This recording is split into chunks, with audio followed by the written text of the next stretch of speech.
Hello friends, good morning. मैं मुकेश कुमार, आप सभी का हमारे यूट्यूब चैनल पे बहुत बहुत स्वागत है। दोस्तों, आज हम लोग देखने वाले हैं राष्ट्रपति से संबंधित महत्वपूर्ण प्रश्न। और राष्ट्रपति का है ये तीसरा वीडियो, है ना। और ये आज लास्ट वीडियो है राष्ट्रपति का। इसके बाद हम लोग देखेंगे उपराष्ट्रपति। तो चलिए आज राष्ट्रपति से स्टार्ट करते हैं दोस्तों। और ये है पॉलिटी का आपका 12वां दिन और 11 दिन तक हो चुका है। और अगर आप पिछला वीडियो नहीं देखे हैं जिसमें आपको मौलिक अधिकार, मौलिक कर्तव्य, नीति निर्देशक तत्व और भी महत्वपूर्ण टॉपिक आपको कराया जा चुका है, चैप्टर वाइज आपको कराया जा रहा है, तो आप प्लेलिस्ट में जाइए, पहले उसको देखिए, है ना। उसके बाद इसको देखिए तो ज़्यादा मज़ा आएगा। तो चलिए आज हम लोग देखते हैं राष्ट्रपति का लास्ट सेशन का। आज पहला प्रश्न है दोस्तों, यानी 90 तक हो गया था। आज हम लोग देखेंगे 91। और 91 नंबर प्रश्न है आपका कि भारत का राष्ट्रपति चुने जाने वाले प्रथम गैर कांग्रेसी उम्मीदवार कौन थे। तो प्रथम गैर कांग्रेसी उम्मीदवार थे आपका वी गिरी। आंसर क्या हो गया आपका ए नंबर। अगला प्रश्न देखते हैं 92 नंबर। देखिए, सिर्फ क्वेश्चन आंसर आपको कराया जा रहा है, इसमें ज़्यादा डिस्कशन नहीं कराया जाएगा। कहीं कहीं आपको डिस्कशन कराया जाएगा जो एग्जाम में पूछे जाते हैं। तो अगला प्रश्न है, निम्नलिखित में से कौन कभी भारत का राष्ट्रपति नहीं रहा, है ना। कौन, जो 4 ऑप्शन दिया गया है, भारत के राष्ट्रपति नहीं रहे हैं, आपको बताना है। तो सी राजगोपालाचारी। आंसर क्या हो गया आपका डी नंबर।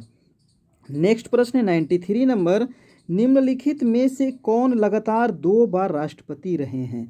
लगातार 2 बार राष्ट्रपति रहे हैं कौन, तो ए नंबर हो जाएगा डॉक्टर राजेंद्र प्रसाद, जो कहाँ के थे, बिहार के थे। ठीक है, चलिए अगला प्रश्न देखते हैं 94 नंबर की जनता पार्टी के शासन के दौरान भारत के राष्ट्रपति कौन थे।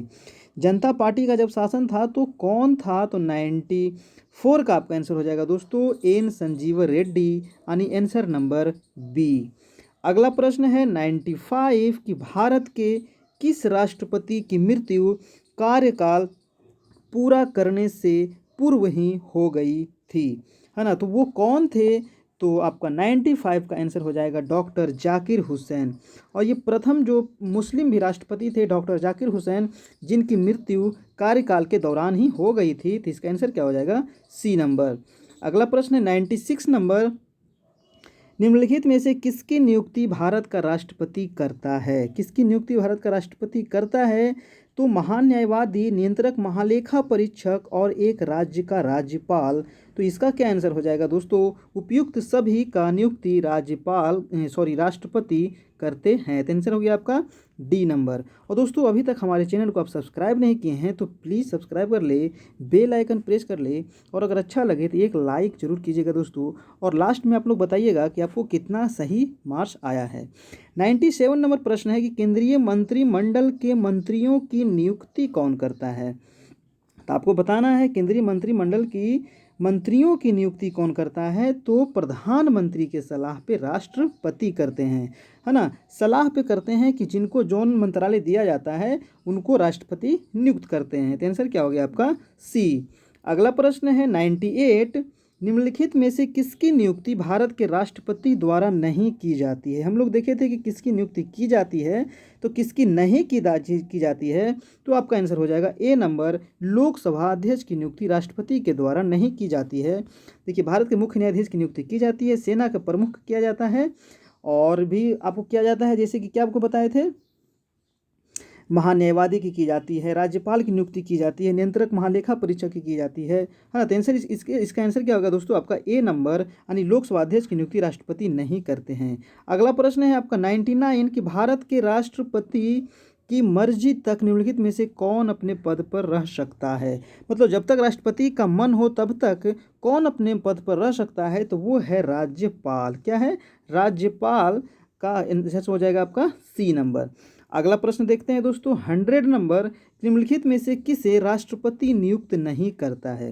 राष्ट्रपति नियुक्त किसे नहीं करता है, तो क्या हो जाएगा आपका, योजना आयोग को नियुक्त राष्ट्रपति नहीं करता है। आंसर हो गया आपका डी नंबर। अब योजना आयोग की जगह पे क्या आ गया है, नीति आयोग। नीति आयोग की स्थापना कब हुई थी, तो 1 जनवरी, है ना। ये एग्जाम में पूछा जाता है 2015। नीति आयोग के अध्यक्ष कौन होते हैं, तो प्रधानमंत्री होते हैं।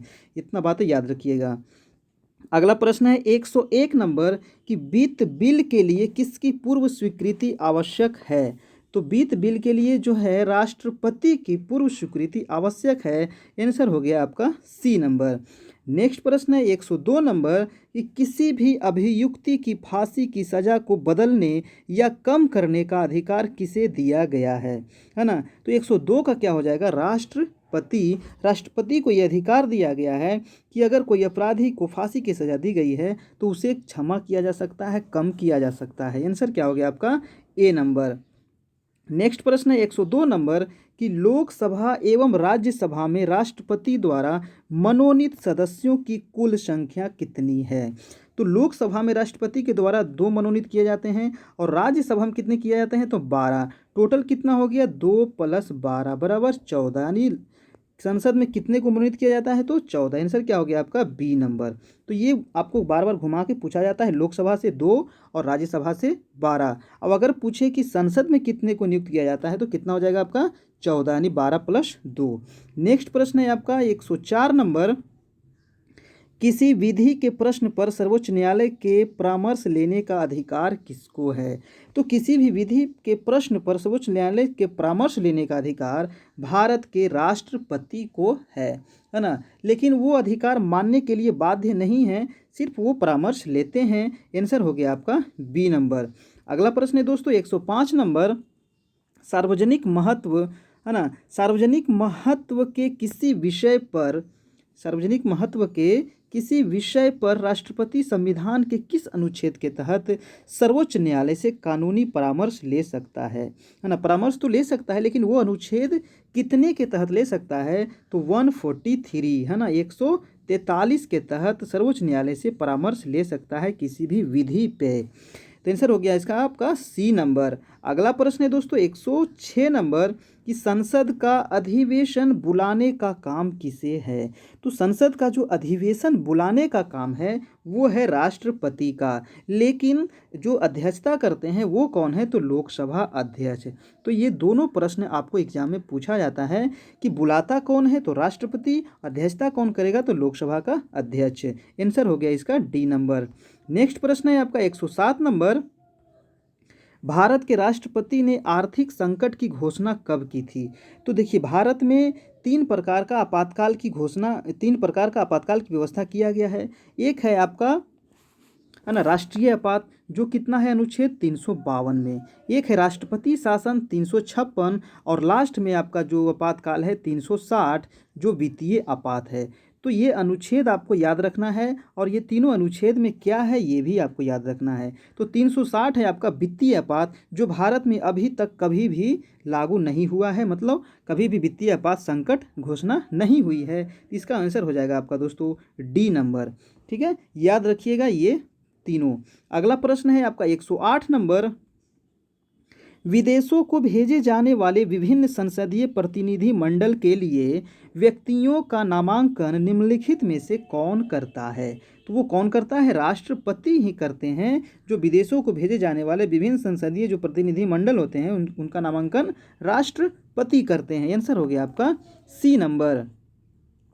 चलिए अगला प्रश्न है आपका, नेक्स्ट प्रश्न है 109 नंबर कि निम्नलिखित में से किसने उच्चतम न्यायालय के मुख्य न्यायाधीश तथा कार्यवाहक राष्ट्रपति दोनों ही पदों को सुशोभित किया है ना। उच्चतम न्यायालय के मुख्य न्यायाधीश भी रहे हैं और कार्यवाहक राष्ट्रपति भी रहे हैं। तो वो कौन थे, तो 109 का क्या हो जाएगा दोस्तों, उनका नाम क्या था आपको बताना है।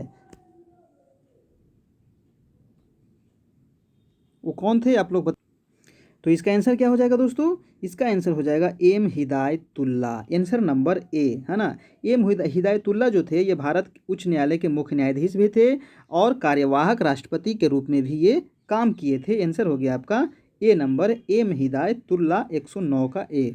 अगला प्रश्न है 110 नंबर, निम्नलिखित में से कौन राष्ट्रपति का कार्य नहीं है। राष्ट्रपति का क्या कार्य नहीं है, तो आंसर हो जाएगा आपका डी नंबर, यानी किसी सत्र के अंतर्गत लोकसभा की बैठक आहूत करना, ये उनका कार्य नहीं है। लोकसभा का सत्र बुलाना उनका कार्य है, लोकसभा का विघटन करना भी उनका कार्य है और सत्रावसान करना भी उनका कार्य है, लेकिन किसी सत्र के दौरान लोकसभा की बैठक आहूत करना ये उनका कार्य नहीं है। आंसर हो गया आपका डी नंबर। अगला प्रश्न है 111 नंबर, विदेशी देशों के सभी राजपूतों का कमिश्नर ओके प्रत्यय पत्र किसके द्वारा किया जाता है ना। तो किसके द्वारा प्रत्यय पत्र ओके किया जाता है, तो आपका क्या हो जाएगा दोस्तों आंसर, राष्ट्रपति, है ना।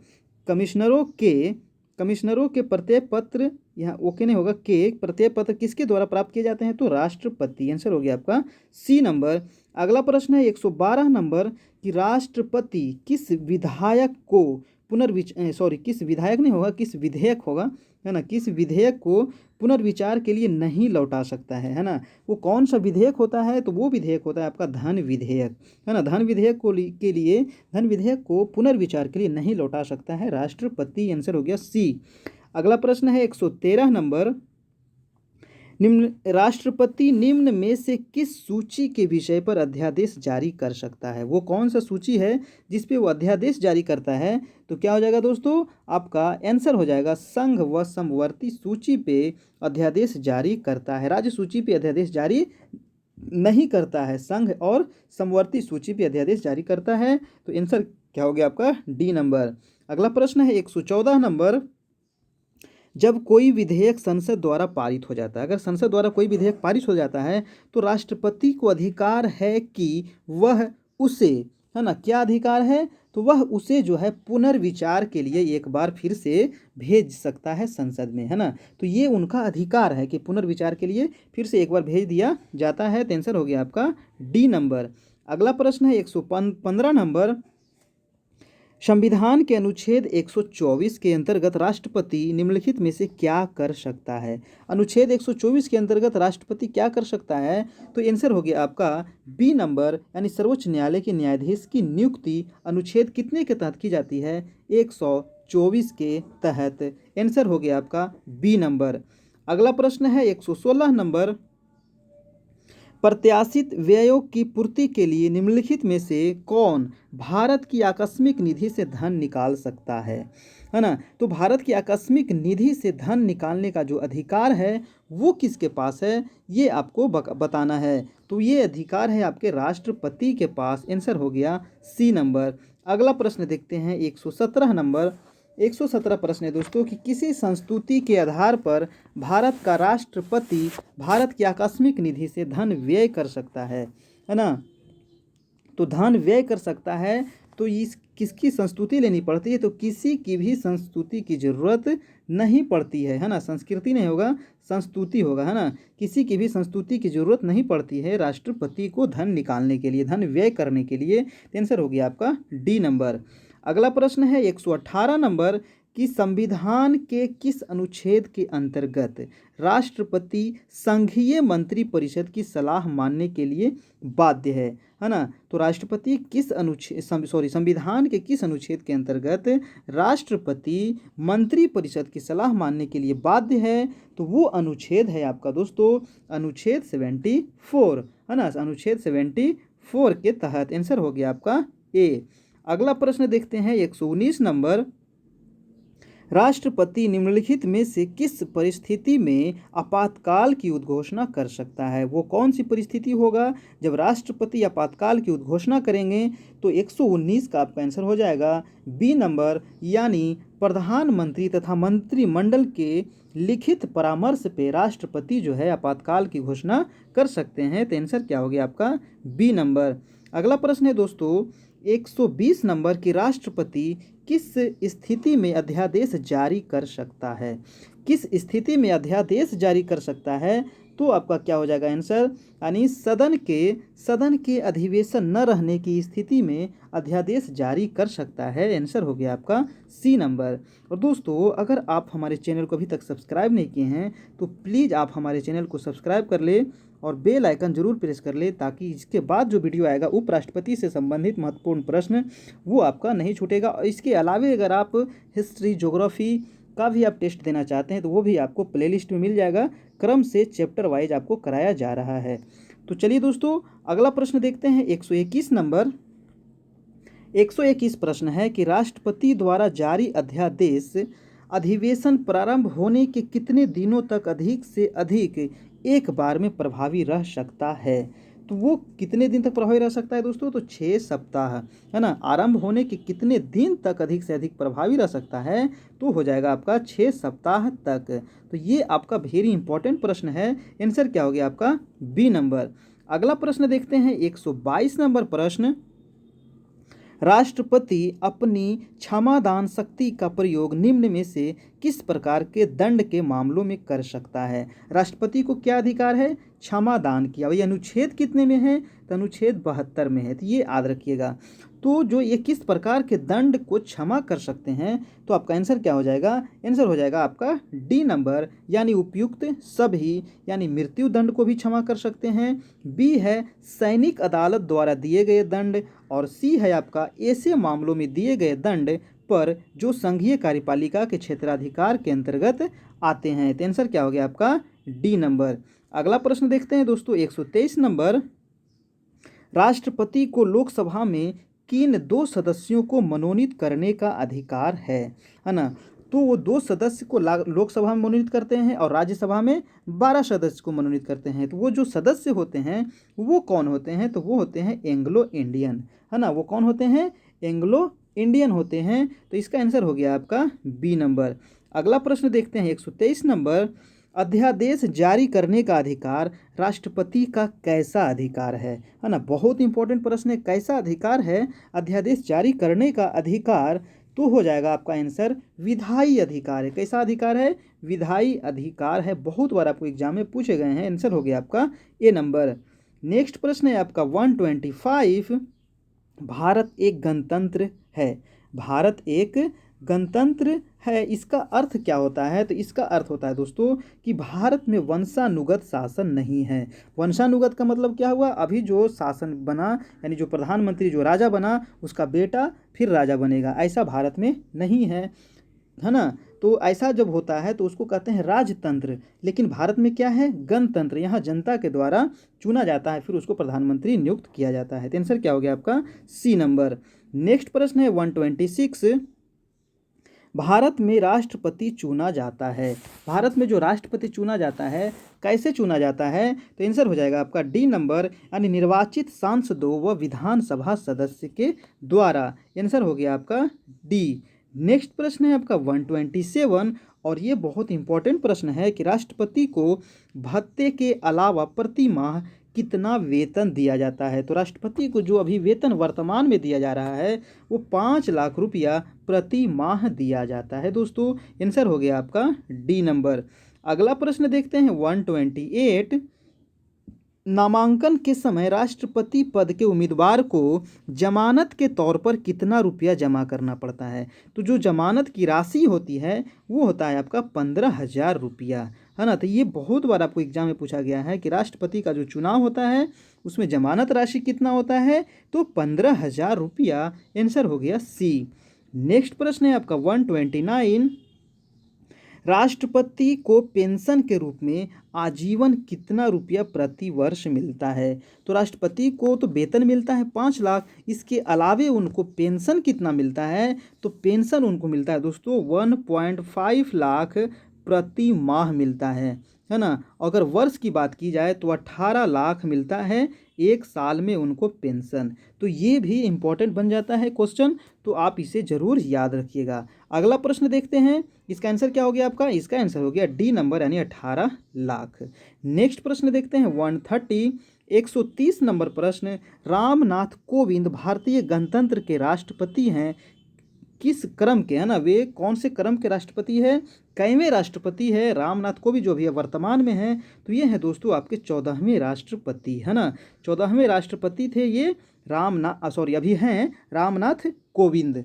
ठीक है, तो याद रखिएगा। इनके पहले कौन थे? प्रणब मुखर्जी जो 13वें थे। तो 13वें भी पूछा जाता है, 14वें पूछा जाता है, दोनों याद रखिएगा। आंसर हो गया इसका डी। नेक्स्ट प्रश्न है आपका 131। एक विधेयक जो संसद में प्रस्तुत किया जाता है कौन सी क्रिया के बाद अधिनियम बन जाता है?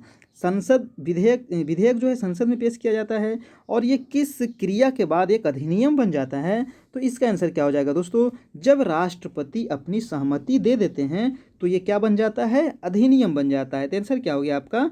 B number. अगला प्रश्न देखते हैं 132। 2 अवधि के लिए भारत के राष्ट्रपति कौन थे, है ना, 2 अवधि तक कौन रहे हैं, तो वह है डॉक्टर राजेंद्र प्रसाद जो बिहार के थे।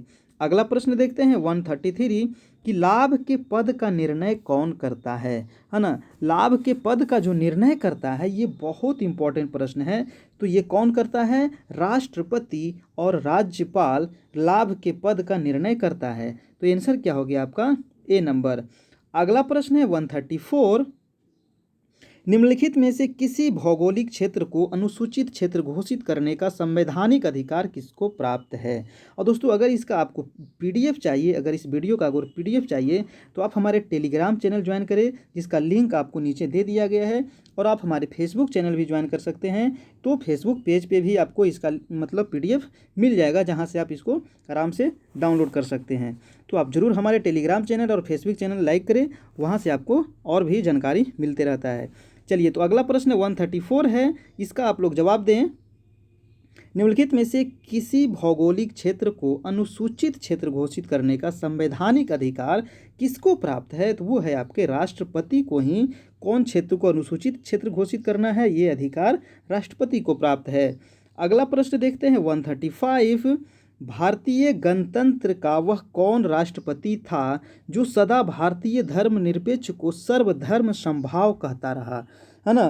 तो भारतीय गणतंत्र का राष्ट्रपति का नाम बताना है जो भारतीय धर्मनिरपेक्ष को सर्वधर्म समभाव कहता रहा।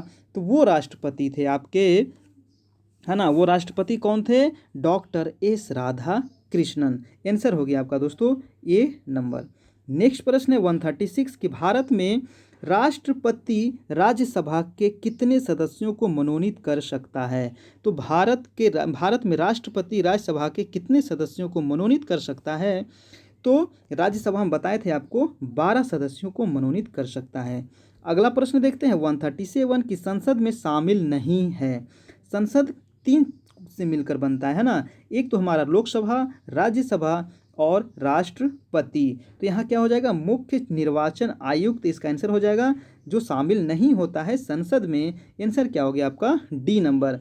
अगला प्रश्न है 138 एक ही व्यक्ति को कितनी बार भारत का राष्ट्रपति बनाया जा सकता है। तो भारत में देखिए एक व्यक्ति को कितनों बार भी राष्ट्रपति बनाया जा सकता है, ऐसा कोई यहाँ पे प्रावधान नहीं है कि एक ही बार बनेगा या 2 बार बनेगा, है ना। तो इसका आंसर क्या हो जाएगा, है ना, कई बार। आंसर क्या हो जाएगा बी नंबर, यानी कई बार।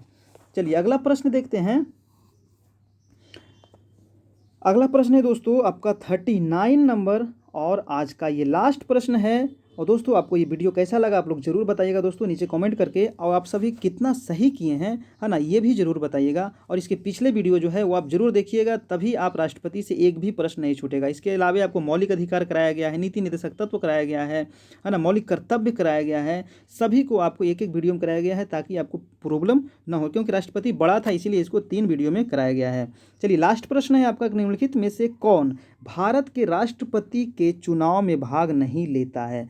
तो राष्ट्रपति के चुनाव में भाग कौन नहीं लेता है, तो विधान परिषद, है ना, विधान परिषद इसमें भाग नहीं लेता है। राज्यसभा, लोकसभा और विधानसभा के निर्वाचित सदस्य भाग लेते हैं। ये मैंने आपको कितना बार बताया जा चुका और कितना बार, हजारों बार आपको एग्जाम में पूछा गया है ये क्वेश्चन, है ना। तो इसका आंसर क्या हो गया आपका डी नंबर, विधान परिषद भाग नहीं लेते हैं। क्यों नहीं लेते हैं, क्योंकि विधान परिषद सभी राज्यों में नहीं है ना, मात्र 6 राज्यों में है। वो 6 राज्य कौन कौन है, तो बिहार हो गया आपका, उत्तर प्रदेश, महाराष्ट्र, कर्नाटक, तेलंगाना और आंध्र प्रदेश। ये 6 राज्यों में आपका विधान परिषद है, जो बार बार आपको एग्जाम में पूछे जाते हैं। विधान परिषद कितने राज्यों में है, पहले था जम्मू कश्मीर में भी, लेकिन जम्मू कश्मीर जब केंद्र शासित प्रदेश बन गया तो वहाँ विधान परिषद खत्म हो गया।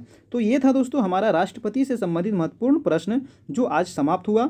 आपको कैसा लगा आप लोग ज़रूर बताइएगा, कितना मार्क्स आया ये भी बताइएगा।